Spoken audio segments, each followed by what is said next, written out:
우리 연초에 하던 인사 다시 한번 해볼까요? 우리 옆에 분들과 인사 나누실 때 좋은 기회 잘 오셨습니다. 인사하겠습니다. 예.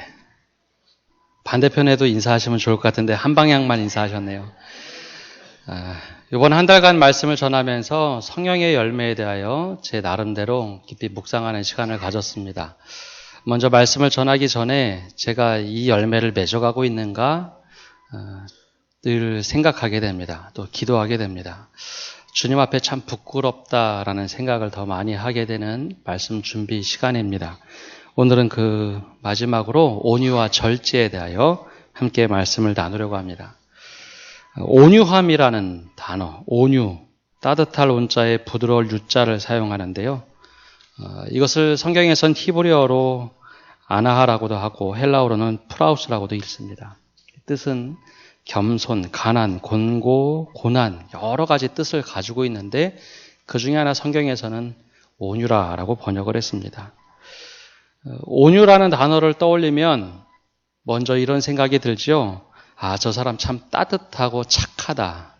보통 온유라는 성품을 그렇게 이해를 합니다. 엄마처럼 푸근하고 따뜻해서 온유하다라는 이야기를 하죠. 만약에 따뜻하고 착하기만 하면 성령의 열매 온유를 맺을 수 있을까? 태어나면서 그런 성품을 가지고 있으면 태어나면서부터 저 사람은 성령의 열매를 가지고 태어난 것일까? 라는 생각을 먼저 하게 됩니다. 계속해서 말씀드리지만 성령의 열매는 하나님과 사람이 공유되는 성품이긴 하지만 우리가 태어나면서 가지고 개발하는 성품은 아닙니다. 특별히 성령께서 우리를 인도하여 가실 때 맺어지는 열매입니다. 무조건 따뜻하고 잘 참으면 온유할까?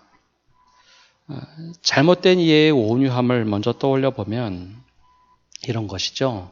부당한 일을 당해도 잘못된 일을 보아도 말씀에 온유하라고 했으니 내가 화내지 않으면 되지. 혹시 노여워하지 않으면 되지. 과연 이것이 온유함일까라는 생각을 하게 됩니다. 어떤 힘에 의해서 내가 가만히만 있다면 혹은 아무 소리 하지 않고 미소만 짓고 있다면 정말 온유함일까? 반대로 뒤집어 보면 이거 비겁함 아닙니까? 이야기를 하지 않는 것. 반대로 또 이런 경우도 있죠. 속으로는 막 문드러지는데 겉으로는 온유하라 했으니 따뜻하게 대하는 것, 상냥하게 대하는 것. 이것이 과연 온유일까요? 화를 내지 않고 따뜻하게만 하는 것이 온유일까요? 인격이신 성령님께서 우리들의 모습을 바라보시며 온유함의 열매 잘 맺고 있다라고 과연 얘기하실까요? 저는 반대로 생각이 됩니다. 이러면 성령께서 내 안에 계시면서 참 힘드시겠다. 오히려 속상하겠다라는 생각을 하게 됩니다. 어떤 경우에도 화를 내지 않고 온화한 성품을 가지고 있다고 해서 그것을 온유하다고 하지 않습니다. 이것은 잘못된 이해입니다. 또 반대의 경우도 있습니다. 저 사람 원래 온유하니까 마음대로 해도 돼. 저 사람에겐 함부로 해도 돼. 잘 참잖아. 무조건 따뜻하게 해줄 거야. 그렇게 대하는 것도 잘못된 이해입니다. 진정한 온유의 성품이라는 것은 성령께서 인도하실 때 누군가 나를 대적하거나 불이익을 주거나 공격을 하거나 상처를 줄 때 성령께서 주시는 선한 양심에 따라 살아가는 것.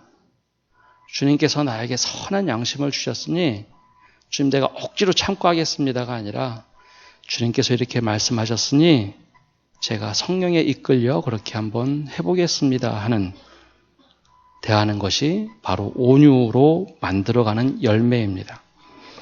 따라서 온유함에는 성령께서 주시는 선한 양심이 있게 단호함이 있을 때도 있고요.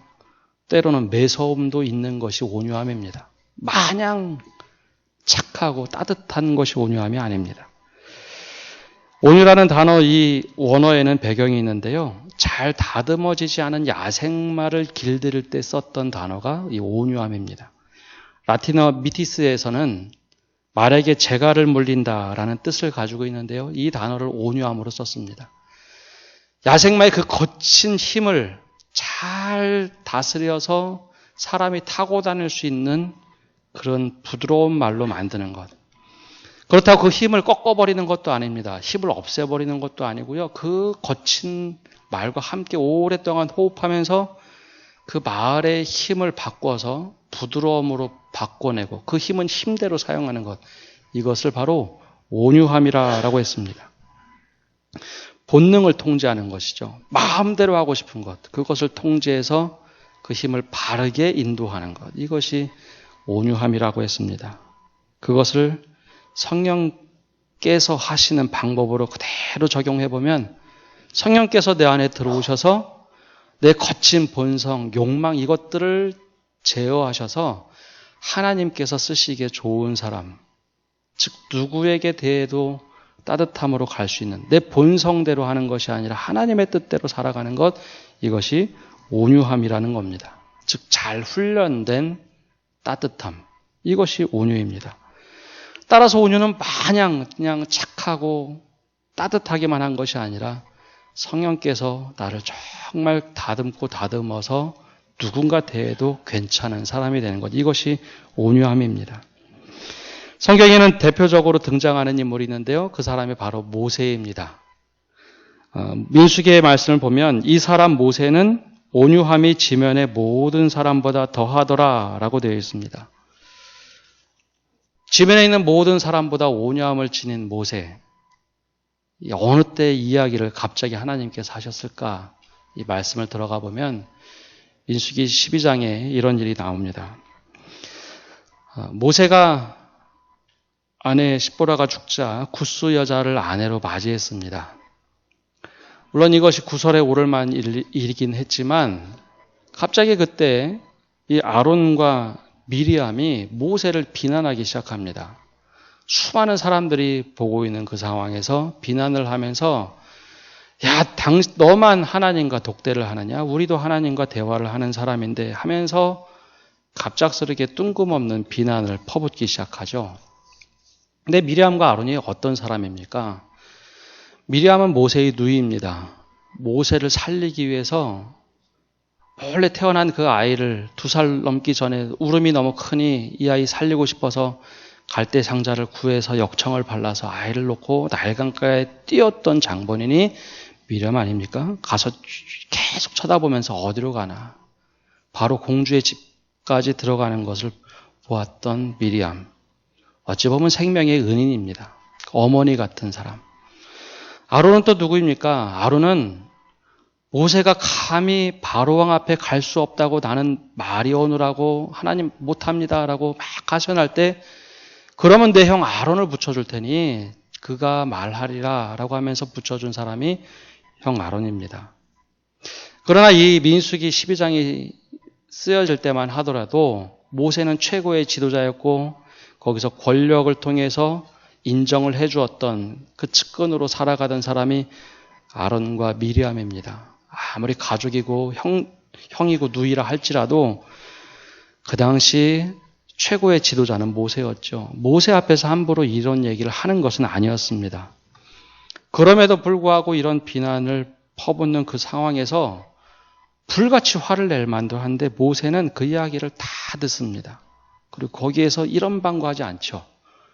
그때 하나님께서 모세를 향하여 하신 말씀이 모세는 온유함이 지면의 모든 사람보다 더하더라 라는 이야기를 해줬습니다. 야, 너 정말 온유하구나. 바로 이 모습이 성령의 열매로 맺어진 온유함입니다. 원래 모세는 이런 사람 아닙니다. 모세는 애굽에서 왕실에서 살아갈 때 애굽의 군인이 히브리 사람 박해하고 때린다고 해서 너무 화가 나서 그 자리에서 쳐서 죽였던 사람이 모세 아닙니까? 굉장히 다혈질이고 자기 힘을 주체하지 못했던 사람이 모세입니다. 그런데 하나님께서 그를 만들어 가셨어요. 힘은 힘대로 있었지만 그 힘을 깎아내시기 시작했습니다. 아니 정말 온유한 사람으로 만들어내셨습니다. 그래서 힘은 있으나 힘을 사용하지 않았고 변명할 수 있으나 변명하지 않았고 권력을 가지고 있으나 권력을 사용하지 않는 지도자로 만드셨죠.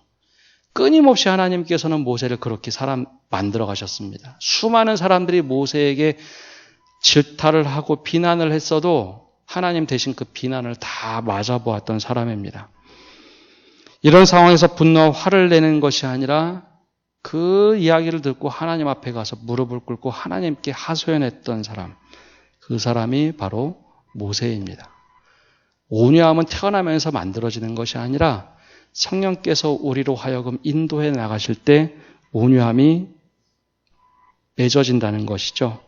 마치 말에 재갈을 물려서 말의 힘은 그대로 두되 정말 사람이 타고 다니기 좋은 말을 만들어내는 것처럼 하나님의 성령 하나님께서 우리를 만들어 가실 때 우리의 그 내재적인 힘은 그대로 있지만 하나님이 쓰시기에 정말 온유한 사람으로 만들어내는 것, 성령께서 끊임없이 깨닫게 하실 때 이렇게 온유함의 열매를 맺게 됩니다. 이때 수없이 많은 갈등이 있다면 그때 우리가 해야 될 것은 무릎을 꿇는 일입니다. 하나님께 하소연해야 됩니다. 내 안에 본능이 팍 올라오고 혈기가 올라올 때 주님 앞에서 토로하는 겁니다. 그래야지 그 에너지가 사라집니다.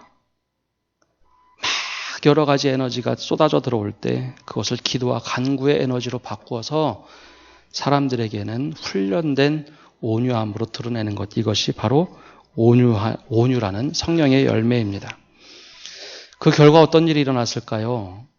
모세에게 그렇게 비난을 했을 때 모세가 대처하지 않고 오히려 하나님이 나서셨습니다.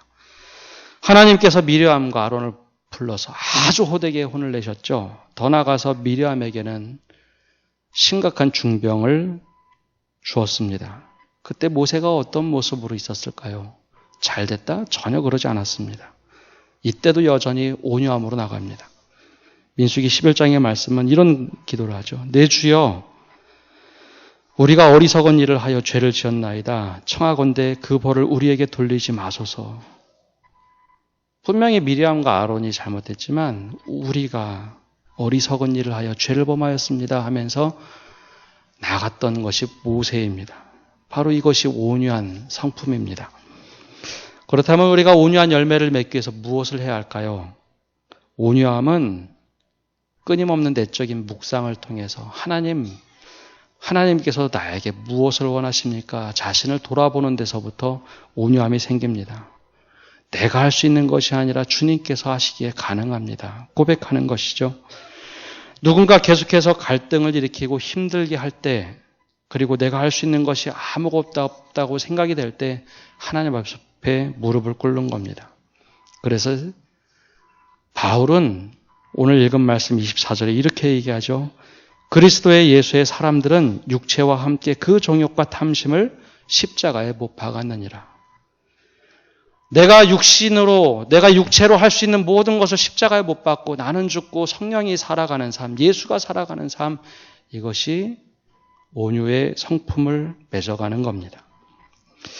지난번 말씀을 나누면서 오래 참음이라는 것을 정의할 때 그래 네가 얼마나 해보나 보자 하고 꾹꾹 참고 하는 것을 오래 참음이 아니라 벼르는 것이다 라고 했더니 많은 분들이 그런 얘기를 하십니다. 내가 오래 참은 줄 알았는데 벼르거든요. 그래 비로소 깨달았습니다 하는데 온유함도 마찬가지입니다. 내 안에 불만이 있고 상대방에 대해서 굉장히 불편한데 말씀에 온유하라고 했으니 겉으로는 환하게 웃어야지. 근데 그것이요 상대방에게 전달이 되지 않습니다. 마음이 불편하면요 사람의 얼굴에서 나오게 되어 있습니다. 얼이라는 영의 형상이 얼굴이거든요. 마음이 불편하면 얼굴에서 나오게 되어 있습니다. 그것이 온유함이 아닙니다. 잔잔하게 미소를 띄워도 불편한 건 불편한 겁니다. 그렇게 우리가 온유한 척하는 것이 아니라 하나님 앞에서 씨름해야 합니다. 성령께서 내 본성이 막 삐집고 올라올 때 이것을 하나님 내가 이거 못하니 성령께서 이것을 바꿔달라고 성령께서 이것을 바꿔달라고 기도하는 것. 그래야 분노의 에너지가 바뀌어서 온유함으로 표출될 수 있습니다. 온유의 열매로 맺어지는 결과 그것은 예수님께서 말씀하신 것처럼 온유한 자는 복이 있나니 그들이 땅을 기업으로 받을 것이다 라고 하셨습니다. 즉 그들이 땅을 기업으로 받는데 그 땅은 하나님의 나라가 이 땅에 임하는 것을 내가 경험하는 겁니다.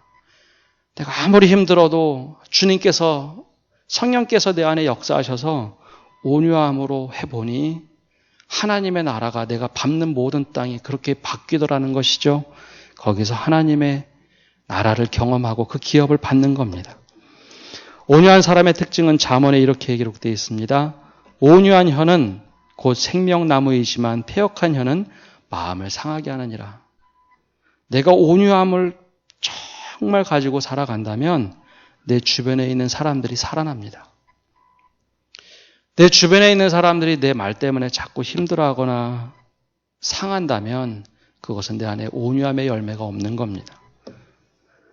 내가 정말 온유함으로 대한다는 것은 내 주변에 있는 사람들이 살아나는 것, 생명나무처럼 생명을 전해주는 것을 의미하죠.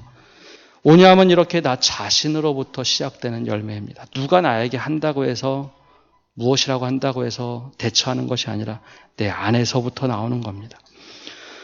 온유함은 부드럽다고 해서 무른 것이 아니고 바보도 아니고 실력이 없는 것도 아닙니다. 성령께서 나에게 그렇게 하도록 인도하셨기 때문에 내가 그렇게 살아가는 겁니다. 정말 온유한 사람이 있을 때 그분들을 무시해서는 안 됩니다. 하나님의 나라를 기업으로 가지고 있는 사람들로 사람을 살리는 사람입니다. 그러기에 존중해 줘야 합니다. 이 가을에 온유의 열매를 풍성하게 한번 맺으시기를 바랍니다. 그래서 옆에 있는 분들에게 열심히 나눠주고 사람을 살리시기를 바랍니다. 두 번째로는 절제의 열매입니다. 절제는 우리가 잘하는 것처럼 스스로 통제한다라는 뜻을 가지고 있죠. 영어로는 셀프 컨트롤이라고 부릅니다. 자신을 스스로 통제한다. 자기 절제라고도 번역을 하죠. 사회에서는 이것을 대단히 중요시 여깁니다. 자기 절제를 얼마만큼 잘하는가. 성공하는 사람들의 모습을 보면 이 자기 절제가 탁월하다라고 하죠. 셀프 컨트롤이나 아니면 마인드 컨트롤을 잘하는 사람들이 성공한다는 결과도 이미 수없이 많이 나와 있습니다. 그런 사람들이 또 탁월합니다. 그러면 과연 이것을 보고 성령의 열매라고 할까요? 만약에 이것을 보고 성령의 열매라고 한다면 성령 없이 절제할 수 있습니다. 하나님 없이도 절제할 수 있어요. 스스로 잘 생각하고 돌아보기만 하면 그것은 절제가 됩니다. 굳이 성령이 없어도 되는 절제를 왜 성령의 열매라고 했을까요? 즉 다른 의미가 있다는 겁니다. 더 이상의 의미가 있다라는 것이죠. 이 절제라는 단어는 엥크라테이아라고 되어 있습니다. 근데 이 단어가 합성어인데요. 엥이라는 무엇 아래 머물다라는 뜻과 권능, 지배라는 크라토스가 섞여서 만든 단어입니다. 즉 권능 아래 머물고 있다라는 뜻인데요. 이것을 성령의 열매로 다시 해석을 해보면 성령의 권능 아래에 내가 머물고 있다라는 뜻입니다. 절제는 내가 스스로 나 자신을 통제하고 절제해서 만들어내는 것이 아니라 성령께서 지금 내 안에 들어오셔서 야, 그러지 말아라. 그렇게 하지 말아라 하는 그 음성을 듣고 그 음성에 따라서 절제하는 것을 의미합니다.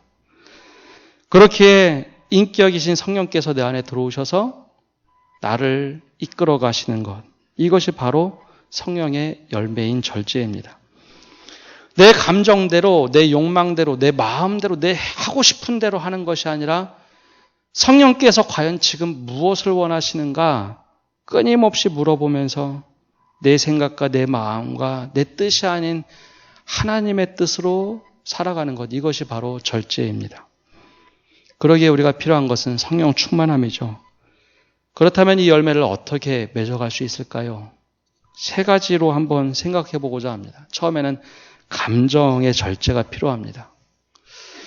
요즘 시대는 감정의 시대라고 얘기하고 감성의 시대라고 얘기합니다.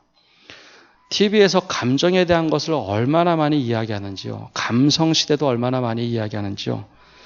감성과 감정은 잘못된 것은 아닙니다. 요즘에 감정에 충실하라라는 이야기를 많이 하는데요. 원래 본 뜻은 우리가 알고 이해하는 것과는 좀 다릅니다. 감정에 충실하라는 것은 내가 속상하면 내가 왜 속상한지 그것을 들여다보라는 것이 감정에 충실하라라는 이야기입니다. 화가 났으면 왜 화가 났는지 그것을 이렇게 들여다볼 줄 알아야지 이것이 감정에 충실한 겁니다. 근데 우리는 그 앞에 이야기는 다 빼놓고 감정에 충실하래. 그래서 감정의 과잉 시대가 돼버렸습니다. 내가 화나면 화나는 대로 퍼붓고 내가 속상하면 속상하다고 이야기하고 사회도 그렇고 교회도 그렇고 왜 그렇게 상처받은 사람들이 많은지 자녀들에게 숙제해라. 아이 상처받았어요. 숙제 안 합니다. 뭐 쉽게 얘기해도 다 상처받고 회사의 상사한테 혼나도 상처받는 시대가 됐습니다. 이런 감정의 상태를 쉽게 드러내는 것, 그것을 우리가 하나님 앞에서 곰곰이 물어봐야 됩니다. 하나님, 내가 이거 감정에 왜 이렇게 기복이 심한지요? 내가 이런 마음이 있는데 성령 하나님, 이 감정을 볼 수 있는 눈, 절제할 수 있는 것을 의탁하며 나가는 것, 이것이 감정의 절제입니다. 갑자기 어떤 일이 있어 감정이 확 올라오면 제일 쉬운 것은 한 5초 정도 참아보는 겁니다. 왜 그랬을까? 아니면 더 짧게, 주님, 내가 이렇게 지금 화가 났는데 왜 나는 화가 날까요? 다른 때는 저 이야기를 들어도 화가 나지 않았는데 왜 나는 지금 이게 화가 날까요? 성령께 간구하면 그때 성령께서 감정을 잠시 멈추도록 하십니다. 이것이 바로 성령의 열매 중에 감정을 절제하는 방법입니다. 특히 여성들보다는 남성들이 욱 하는 게 많이 있죠.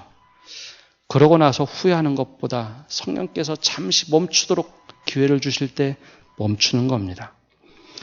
둘째로 마음의 절제도 필요합니다. 감정이란 것은 내가 때론 통제하지 못하고 확 올라오는 것이라면 마음은 좀 다릅니다. 생각이 있고 거기에 대해 계산이 있습니다. 그러면서 마음이 요동을 칩니다. 수없이 여러 가지들이 작동을 해서 마음들이 움직여지죠. 물론 감정을 시작해서 마음이 움직여집니다. 생각도 바뀌게 됩니다. 마음속에는 늘 우리 안에 지난주에 말씀드린 것처럼 탐욕이 도사리고 있습니다. 비교도 합니다. 그러면 마음이 잘 다스려지지가 않죠. 그래서 신명기 말씀에 이렇게 기록되어 있습니다. 오직 너는 스스로 삼가며 내 마음을 힘써 지키라. 마음이 이리저리 좌우로 흔들리지 않도록 힘써 지키라. 성령께 의탁하며 지키라라고 얘기합니다. 잠언에도 노하기를 더디하는 자는 용사보다 낫고 자기의 마음을 다스리는 자는 성을 빼앗는 자보다 나으니라. 최고의 용사보다 노하기를 더디하는 자, 그것이 낫다고 하고, 성을 빼앗는 것이 얼마나 대단한 일입니까? 그것보다 자기의 마음을 다스리는 자가 낫다는 겁니다. 그래서 내 스스로 다스리는 것이 아니라 그것도 되게 중요하지만 힘들면 하나님께 매달리는 겁니다. 나 이거 못하겠는데요. 하나님 제발 좀 할 수 있도록 내 마음을 붙잡아 달라고 기도하는 겁니다. 행동의 절제는 마지막으로 드러나는 겁니다. 행동의 절제는요, 이거는 유혹에 빠지지 않도록 하는 방법이기도 합니다. 요즘에 시험이라는 성경 공부를 했는데요. 우리 안에는 욕망이라는 것이 있어서 자꾸 경계선을 넘어가려고 합니다. 돈의 유혹도 있고 권력의 유혹도 있고 성적인 유혹도 있습니다. 늘 이것을 경계선을 넘어가려고 합니다. 그럴 때 하나님께서 막으실 때 하나님 제가 그렇게 하겠습니다라고 딱 멈춰서서 절제하는 겁니다. 그 자리를 피하는 것. 이것이 하나님께서 원하시는 절제의 열매입니다. 그런데 이렇게 거창한 것 말고 아주 극단적인 것 말고 우리 그리스도인들이 한 번 더 곱씹어 생각할 것은 아주 경계선 상에서 죄가 아닌 것 같으면서도 절제가 아닌 것 같으면서도 무너지는 것들이 있는데요. 간디는 이렇게 얘기하죠. 아주 적은 사람, 1%의 사람들이 성경을 읽는다. 그리고 나머지는 그리스도인들을 읽는다라고 이야기했습니다. 그는 기독교 사상은 받아들였지만 신앙은 갖지 않았던 사람입니다. 아주 날카롭게 지적을 했는데요. 아주 소수만 성경을 읽고 살아가는데 그 살아가는 사람들을 보고 사람들은 그리스도를 읽는다라고 이야기합니다. 우리가 어떻게 살아가야 되는가, 절제함을 어떻게 살아가야 되는가, 온유함을 어떻게 살아가야 되는가 이야기하는 것이죠. 며칠 전에 웰메이드라고 평가됐던 요즘에 인터넷 기사에 제일 많이 올라오는 드라마 하나가 있었는데요. 동백꽃 필 무렵입니다. 잘 모르시는 것 같아서 조금 설명을 드리면요. 주인공 동백이라는 여인이 나오는데 아주 불우한 삶을 살죠. 하도 기사가 많이 나와서 몇 개 클립을 좀 봤습니다. 근데 이 여인이 파양을 몇 번 당했는데 어느 날 그 여인의 엄마와 입양을 했던 여인과 함께 만나게 됩니다. 근데 그 장면을 이렇게 유심히 봤는데 아마 이건 목회자라서 제 눈에 들어온 것 같습니다. 근데 그 장면이 좀 씁쓸했습니다. 왜냐하면 그 모습이 어떻게 나왔냐면 아주 아담한 예배당 모습이 등장을 합니다. 거기에는 정돈된 주보도 보이고 장의자도 보입니다. 저 뒤에는 십자가 배경이 보여요. 근데 한 여인이 입양을 했다. 그 동백이라는 아이를 파양을 했는데 그러면서 이런 얘기를 합니다. 아주 낮은 목소리로 조용히 온유한 모습처럼 이렇게 얘기하죠. 애가 묘해서 그늘져서 좀 캐봤더니 애가 술집에서 자랐더라고요. 엄마가 술집 여자인가 봐요. 찝찝하잖아요. 그래서 딸은 엄마 팔자 닮는다는데 피는 못 속인다는 말 괜히 있겠어요? 하면서 파양했다는 이야기를 합니다. 근데 그 앞에 그 이야기를 듣고 있던 그 여인이 동백의 원래 친모였습니다. 이 모습이 그리스도인의 모습으로 비춰지는구나라는 생각을 했습니다. 물론 작가가 어떤 의도를 가지고 배경을 그렇게 잡았는지는 모르지만 우리들의 모습 안에 이런 것이 많이 비춰지고 있구나라는 것이죠. 우리가 어떻게 살아갈 때 이 온유의 열매 또 절제의 열매를 맺을 수 있을까요? 잠시 우리가 살아가다가 마음대로 살아가다 잠시 멈춰보는 겁니다. 내 삶이 지금 어디로 향하고 있는지, 성령께서 나를 어떻게 이끌고 있는지 잠시 멈춰보는 겁니다. 내가 너무 나갔다면 성령의 도우심을 구해야 합니다. 너무 감정으로 주체가 되지 않으면 잠시 멈춰야 합니다. 그리고 성령님, 내가 어떻게 해야 될까요? 가장 우리가 잘할 수 있는 것, 엎드려 보는 겁니다. 주님께 기도하는 겁니다. 절제의 열매가 사라진다면 나머지 앞에 있는 모든 열매가 흔들리게 되어 있습니다. 이 순서는 중요한 것부터 나왔지만 이 절제의 열매를 통해서 활용 점정을 맺게 되어 있죠. 겉으로 괜찮아 보이는데 속으로는 기도가 완전히 막혀 있고 우리의 심령이 마치 메마른 논바닥처럼 막 갈라져 터져 있다면 그때 성령을 구하십시오. 성령의 은혜를 통해서 우리가 절제의 열매, 온유함의 열매를 맺게 됩니다. 이번 한 달간 우리는 성령의 9가지 열매에 대하여 말씀을 나누었습니다. 근데 원래 원어를 보면은요, 제가 열매를 설명할 때 따로따로 열매를 맺어가는 것처럼 이야기했지만 원래 원문에는 성령의 열매는 단 하나입니다. 하나의 단수로 되어 있는 하나의 9가지의 맛이 담겨져 있는 열매입니다. 이것 따로 저것 따로 맺는 것이 아니라 그 안에 9가지의 성품의 열매가 맺어 갑니다. 이 부분은 이런 맛이고 저런 부분은 저런 맛이고 그때 우리는 지금 어떻게 열매를 맺어가고 있습니까? 하나님께서 우리의 삶이라는 아름다운 정원을 주셨습니다. 그리고 성령께서 하나님의 형상대로 만드신 우리에게 열매를 맺어가도록 말씀하십니다. 화려함의 꽃이 있으면 열매가 맺어지지 않죠. 신앙의 화려함이 아니라 그 화려함을 떨어뜨리고 겸손해져야 열매가 맺어갑니다. 말씀을 들으면서 나에게 어떤 열매가 있는지 한번 깊이 묵상하시고 이 가을, 아니 우리 남은 삶에 주님께 드려야 될 이 열매를 맺어가고 주님께 드릴 뿐만 아니라 우리 이웃들, 아니 우리 성도들과 함께, 가족들과 함께 나눌 수 있는 열매를 가지고 하나님의 은혜로 살아간다 고백하는 모든 성도의 삶이 되시기를 간절히 바랍니다. 함께 기도하겠습니다. 하나님, 오늘도 저희가 주님 앞에 나와 예배합니다. 주님께서 한 달 동안 성령의 열매를 맺도록 부탁하셨는데, 그리고 또 말씀하셨는데 우리가 어떤 열매를 맺어가고 있는지요. 우리 안에 너무 부족한 것이 있다면 다시금 깨우치고 주님께 드릴 수 있는 온유와 또한 절제의 열매, 아니 더 나아가서 성령의 9가지의 모든 열매를 맺어가는 저희가 되게 하여 주옵소서. 신앙의 화려함이 아니라 아프지만 겸손함을 추구하며 성령께서 맺어가도록 인도하시는 열매 맺도록 인도하여 주옵소서. 예수님의 이름으로 기도합니다. 아멘.